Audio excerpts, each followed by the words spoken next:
Welcome to This Explainer. I am so incredibly pumped about today's topic because we're going to unpack an epic 300-year history of a single family that essentially engineered a modern metropolis from the ground up. We are exploring the fascinating multi-generational legacy of the Dhaka Nawab family. So let's kick things off with a bit of a mystery, right? Who actually built the bedrock institutions of modern Dhaka? We're talking the universities, the hospitals, the pure water supply, electricity, the whole shebang. Well, it actually wasn't just a massive government initiative. It was largely the work of one incredibly savvy, strategic, and profoundly wealthy family. Here is our roadmap for today. We'll start with the Kashmiri roots, then trace the rise of the Nawabs, explore how they went about building modern Dhaka, and finally wrap up with their lasting Waqf legacy. Let's dive right into Section 1, the Kashmiri roots, from merchants to landowners.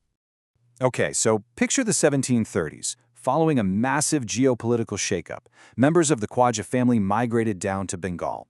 Now, they hailed from Kashmir, which historically was known as Iran-i Sagir, or Little Iran. A really key figure here, Molvi Khwaja Hafizullah, found immense success trading leather, gold, and salt. He became incredibly wealthy, and eventually, he invited his extended family down from Kashmir to settle permanently in the Bengal region. The family then transitioned from trading to land ownership with just staggering success, taking full advantage of the Sunset Law where estates were auctioned off. In 1812, Khwaja Hafizullah paid a mere 21,001 taka for 141,000 bighas of land in Barasal. To put that completely into perspective for you, that is roughly 180 square kilometers of land. They literally bought a sprawling empire for pennies. And that move just completely highlights their genius business instincts. Get this, the tax burden, or revenue cost, for that massive plot of land was a microscopic 372 taka in 1812. Fast forward to 1870, and the rental income from that exact same land had skyrocketed to over 220,000 taka. They took a tiny tax liability and flipped it into an absolute astronomical fortune. Moving on to Section 2, Rise of the Nawabs, Power and Titles. You know how it goes. Economic power inevitably turns into political power.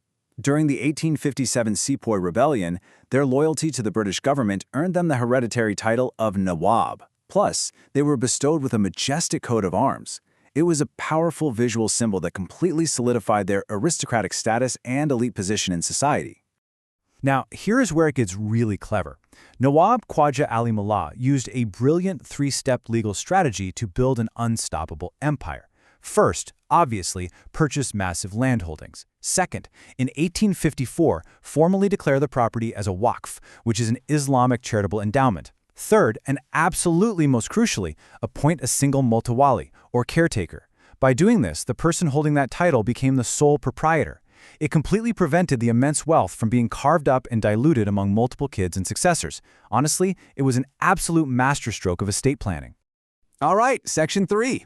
Building modern Dhaka, society and infrastructure. Well, you really can't talk about the Dhaka Nawabs without bringing up Ahsan Manso. This stunning pink palace right on the banks of the Briganga River was named after Nawab Sir Khwaja Ahsanullah, and it served as the bustling epicenter of the family's societal and political operations. It wasn't just a fancy home, it was essentially the command center for a city-building machine. The biggest takeaway here is that they didn't just sit on a giant pile of money. They systematically financed the civic backbone of the entire city. Try to imagine modern Dhaka without these contributions. They donated massive tracts of land and cash to establish Dhaka University. They funded the engineering school that eventually became BUET. They helped build medical colleges and hospitals. And incredibly, Nawab Khwaja Abdul Ghani introduced the very first pure water supply system and electricity to Dhaka. They literally turned the lights on and brought life-saving infrastructure to the public. Beyond infrastructure, figures like Sir Khwaja Abdul Ghani and Nawab Sir Salimullah were massive players in regional politics. Impartially speaking, the historical sources note that Sir Salimullah played an instrumental role in establishing the All India Muslim League in 1906. He also strongly supported the partition of Bengal, aiming to advance educational and economic opportunities for the region's Muslims. Which brings us to our final part, Section 4, the lasting Waqf legacy, centuries of stewardship. Okay, before we go any further, we need to clarify a couple of quick legal terms. A waqf is property permanently donated for religious or public welfare meant to serve the community forever. And a mutawali is simply the legal manager or caretaker of that estate.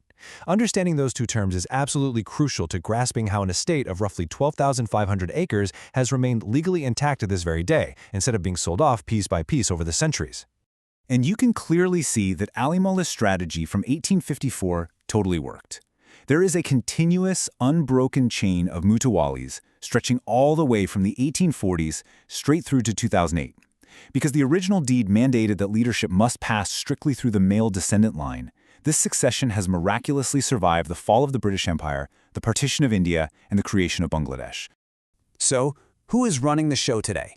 That immense responsibility falls to Nawab Dr. Khwaja Iqbal SN Ullah. Appointed in 2021 by the High Court, he is a highly educated modern descendant holding multiple PhDs and a law degree.